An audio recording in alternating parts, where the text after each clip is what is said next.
Merci Monsieur le Président et bonjour Madame la Préfète.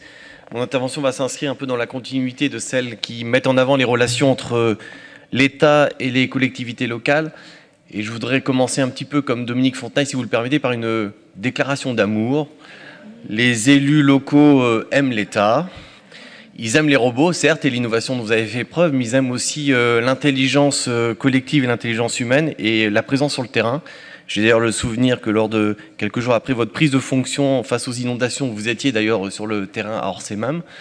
Et donc ma première question par rapport à cette déclaration d'amour, c'est je voudrais savoir si vous avez des informations sur la personne qui va être le sous-préfet ou la sous-préfète de Palaiseau, puisqu'il y a un départ depuis un mois, et je n'ose imaginer que ce soit un automate qui soit nommé pour gérer tous les enjeux de notre territoire.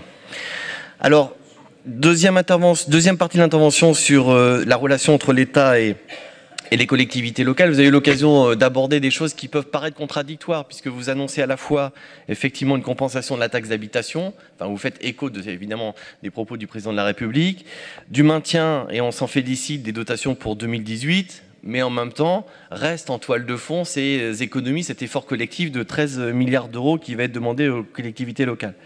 Donc forcément, ça suscite des interrogations, des craintes, des inquiétudes, et donc ne serait-il pas intéressant de créer un groupe de travail au niveau de la préfecture ou un observatoire qui permettrait de mettre en avant d'une manière très transparente les différents critères auxquels les communes et le département sont confrontés? J'ai signé au nom du groupe RGE la demande de création d'une mission d'information et d'évaluation sur l'effort que le département a réalisé depuis de nombreuses années dans l'effort collectif. Mais donc, est-ce que ce ne serait pas l'occasion de créer un groupe un petit peu plus précis sur les collectivités locales, puisque nous sommes un certain nombre de communes à faire face à des problèmes de fonctionnement dans les prochaines années.